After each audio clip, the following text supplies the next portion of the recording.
Assalamu alaikum rahmatullahi wa barakatuhu. Rabbi shrah li sadri wa yassir li amri wa hlul uqdatam min lisani yafqahu qawli. Welcome back, dear brothers and sisters. Alhamdulillah, in last session we introduced ourselves to the plurals and different forms of broken plurals, the different patterns, and we did Jama' Mudhakkar Salim and Jama' Taksir. So now we know how a noun is made into a Jama' Salim and Jama' Taksir. So inshallah today we will be using certain plurals, certain nouns and verbs, and making sentences and understanding and analyzing some sentences inshallah. So let's begin our conversation here. It says, Man ha'ula'il fityatu tiwalu ya aliyu. So Ali is being questioned about these tall men. He says, Man is Adatul Istifham, it's who, it's an ism. And say ha'ula'i. Ha'ula'i is ismul ishara lil qarib, lil jam'u. So it is like hadha. Say if it was a single myself, man hadal fata at-tawil. So, but because it's plurals, we will say man ha'ula'il fityatu. So after ismul ishara, what you get is a badal. So this al, so it is badal. So you say, who are these young men? But we got at-tiwalu, so it's not. So we'll first translate not and then man'ud and then this ismul ishara. So you get, who are these tall young men? Ya Ali. So at-tiwal is a naat. So hum tullabul jududu. So if you see here, hum is mubtada, tullabun is the khabar, mufrad, one word, but it is a plural noun. Tullabun is students, and jududun is a naat. So we have a naat which is also a plural naat. It's not jadidun. Jadidun is single. If we have to tell about one student, we will say huwa talibun jadidun. But because we are matching mubtada and khabar to the plural, so everything has to be matched. So hum is plural for pronoun, mubtada, tullabun is a khabar matching to the mubtada, and jadidun naat. So everything matches each other. Min aina hum, from where are they? So you say hum min Amrika. So hum min Amrika, they are from America. So min Amrika is jar majrur shibu jumla khabar. But if you see here, we don't see a sign of kasra because the noun is ending with a mad, a alif, which has sukoon, so it doesn't take any fatha, dhamma, a kasra, but we know it is ism majrur. So this is a khabar, jar majrur shibu jumla khabar. Let's remind ourselves for what are the different types of khabar we have learned so far. So this is very important. So as we go along, we need to keep going back to this khabar business so we understand how the sentences are formed. So we know when the khabar is one word, it is marfu, like we did in the previous sentence, hum tullabun wa talibun. Mufrad, it is marfu, it will have a sign of dhamma. But if it is a combinations, we know there are two combinations. First is jar majrur shibu jumla khabar, where there is a harf jar and ism majrur. And the second is we have a zarf, like qabla, ba'da, amama, fawqa, khalfa, ma'a. So the whole of special mudafs, that is also a khabar, a shibu jumla khabar. Then we have a whole of jumlatul fa'liya coming as a khabar for a mubtada, and we have a whole of jumlatul ismiya itself coming as a khabar for mubtada. So these are the types of khabar which we need to keep in our mind as we go along, inshallah. So let's continue.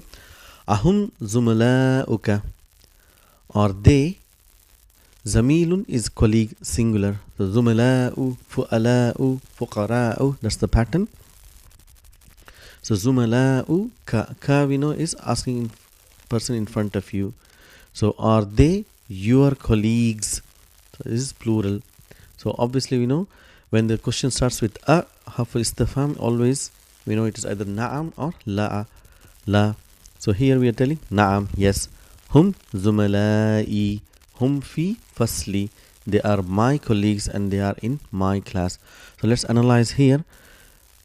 So hum is mubtada, zumala'u is actually a khabar, mufrad, so it is damma.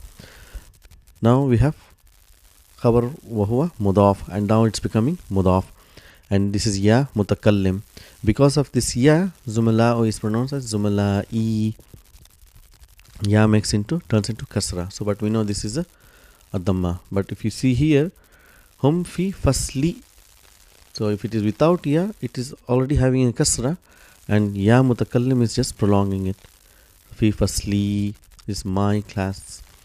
So this is how we need to understand which word stands where, inshallah. So now hum zamala'i, hum fi fasli. Ahum mujtahiduna, are they hardworking? If it was a single, ahuwa mujtahid, mujtahidun. So we say a means obviously we need to have na'am or la again. So we say na'am hum mujtahiduna. So mujtahiduna is coming as a khabar mufrad. So we just now learned khabar mufrad is marfu, should have a sign of damma, but we don't see any sign of damma here. The reason why we don't see sign of damma is because of the combination waw and noon. So we know when we add waw and noon, that's a sign of plural, and this waw and noon is a sign of damma. So you see waw and noon, we know that it is marfu. How do we know it is majroor? Is if you have to say like this, hum mim mujtahideen, they are from hardworking. So if you see, what did we change? We made it ya and noon. So if it was a singular, we say huwa mim mujtahidin. So we can see kasra, we know it is majroor. But if it is a plural, we don't see kasra. What do we see is combination. Combination of ya and noon is kasra. So now we know this is majroor. Whereas here we know waw and noon, if you see, that is damma. So now we know this is marfu and this is majroor. This is how we recognize. Inshallah, we'll do practice as we go along and we will get used to this, inshallah. So ma asma'uhum. So what are their names?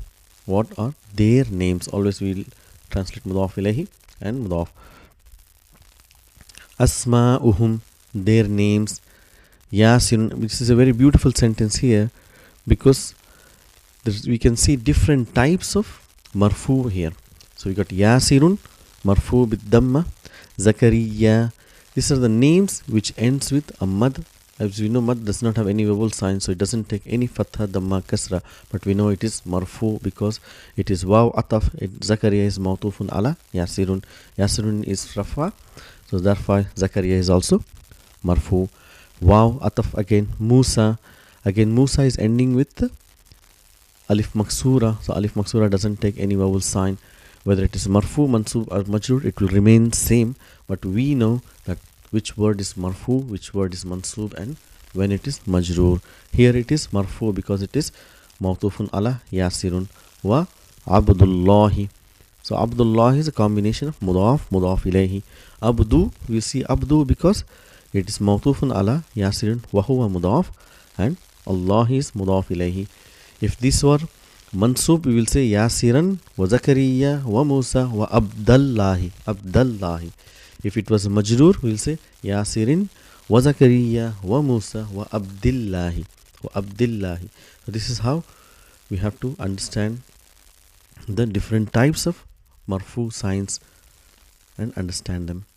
So coming to the word, this asma'u is mubtada wa huwa mudaf and hum is mudaf ilayhi. I just want to take you to this word asma'uhum. If you see how this hamza is written, there are certain spelling rules how we write. So as we go along, just learn that as well. So asma'un is the word. Af'alun is the plural of ismun. Ismun is singular name and it starts with hamzatul wasl. This is very important to remember, hamzatul wasl, where plural of ism name is names, which is asma'un, starts with hamzatul qata. So that's why when we said Asma, ma asmahum. We didn't say masmahum. If it was a one name, we say masmuka, masmuhu. That is hamzatul wasl. But asma'uhum is hamzatul qata. It's very important to remember. So when asma'un becomes mudaf, we will lose one dhamma, so it becomes asma'u al-fityatu. So asma'ul fityati, names of young men. But if we turn this fityatu into a pronoun, or any letter is joined to hamza, then hamza has to sit on a chair. But if it is coming after a mad, it will sit on its own. Whenever you see hamza coming after alif, then it can sit on its own. But any word is joined to it, then it needs a chair depending on the sound. So we know hamza takes three chairs: waw, alif and ya. So here if you see, hum is attached to the word. The pronoun is attached to the word. When a word is attached, the hamza will go into a chair. So that's why it is written as asma'uhum. Let's give some more example. If you say abna'un, so abna'u Muhammadin. So it is a mudaf ilayhi, names of children of Muhammad. Abna'u is children of Muhammad. But if you want to say abna'uhu, so if you turn Muhammad into a pronoun, so hu, it is attached. As soon as a word is attached to a hamza, it will sit on the chair. So depending on the sound, it will take a, so here we got u, so it will take a waw as a chair. So zumala'u hamidin, zumala'uka. So if you see here, that's why it takes a chair. For example, ula'ika, so hamza takes a chair of ya. Ha-ula'i, so hamza takes a chair, because whenever a hamza is attached, a letter is attached after it, it will take a chair. This is the spelling rule we need to remember, inshallah. So going back to our conversation, so now Ali is being asked, وَمَنْ هَؤُلَاءِ الرِّجَالُ الْقِسَارِ, so who are these short men? So qisar is, means qasir comes from qasir, qisarun, plural. So هَؤُلَاءِ mubtada, badal, al-rijalu, al-qisaru is na'at. So the answer is hum hujjajun. They are people who are doing hajj. Hujjajun. Min aina hum, from where are they? So it says ba'duhum, some of them. Ba'du is mubtada wa huwa mudaf, hum mudaf ilayhi, and minas sin is jar majrur shibu jumla khabar. Ba'duhum minas sin wa ba'duhum minal yaban, some of them from China and some of them from Japan. Ayn al-Mustafa wa asdiqa'uhu, where is Mustafa and his colleagues? Asdiqa'uhu, see how it is written, asdiqa'u, af'ila'u, atibba'u, atbiba'u, actually atibba'u. So if you remember, that's the pattern, asdiqa'uhu, and his colleague. So another very beautiful sentence coming here. So we've already done in a singular, we're going to do in plural now. Zahabu ilal mat'ami. So what is zahabu? Is jumlatul fa'liya. So we have done zahaba for a singular, now we're using zahabu. So if we see a verb, what do we see in a verb? We see a fa'al and fa'il. So if you see here, the fa'il is attached to the verb, and this alif is just to a writing rule. So waw is the fa'il, but this waw is representing whom. Hum zahabu. So we know the pronoun itself is represents somebody else. So who is this waw representing? It represents whom. Whom means Mustafa and his colleagues. Let's do this sentence in a singular. See, at-talibu dhahaba ila al-mat'ami. So we have done this before. The student, jumlatul ismiya. So we have mubtada, and dhahaba ila al-mat'ami, jumlatul fi'liya, coming as a khabar. So if you want to make this into a plural, so at-talibu will become at-tullabu. At-tullabu is mubtada, and we know the khabar has to match a mubtada. Here the mubtada was singular and the khabar, even the fi'l, is singular. But here mubtada is jam'u, tullabu. So our khabar should also begin with a fa'al which is jam'u. So here at-tullabu dhahabu. But when we change this sentence, here where a lot of students they find it a little bit difficult to understand, but we'll do it a lot of times, we'll repeat ourselves. So let's see if we can get this concept here. So if we turn this jumlatul ismiya into a jumlatul fa'liya, how do we do? So we say dhahaba at-talibu ila al-mat'ami. Dhahaba is a fa'al, a pure fa'al. So we're looking for a fa'il. So we have to look for after the fa'al. If we see sign of dhamma, we know it is a fa'il. So we are telling the student went. The student went ila al-mat'ami. So dhahaba always comes with ila. So now let's try and make this into a jumlatul fa'liya, where we find a little bit confusing. So normally what do? We would write dhahabu, because we're talking about plurals. We'll say dhahabu tullabu ilal mat'ami, because dhahabu means whom they went. But this is wrong, because waw is a pronoun, it's a damir, so we know it is whom. So whenever there is a pronoun, it is always represent something which is before. It doesn't represent something which comes after. So whenever there is a waw, we should always look for we don't look for the file, because waw itself is a file which represents whom, and for whom we will see here at-tullabu or before. But if we have to bring tullabu in front, we will use dhahaba. Dhahabat tullabu. This is how it is written, because we don't want to repeat ourselves. Waw and tullabu, they represent both the same, so we don't want to repeat. So what we do is we just write a singular verb dhahaba, and we will make this as a fa'il. The fa'il can be a singular noun or a plural noun or a dual noun, anything. So at-tullabu, the students went. So we say, so we don't say the students, they went. So that's how it will become here. But here it will become the students went to restaurant. Let's do some more examples so that we get a little bit comfortable with this. You say at-talibu jalasa fil fasli. The students sat in the class. So if you want to make a jumlatul ismiya, at-tullabu jalasu. The students sat. The khabar has to match at-tullabu. But if the same sentence at-tullabu jalasu fil fasli, if you make it a jumlatul fa'liya, so we'll say jalasat tullabu. So the students sat fil fasli.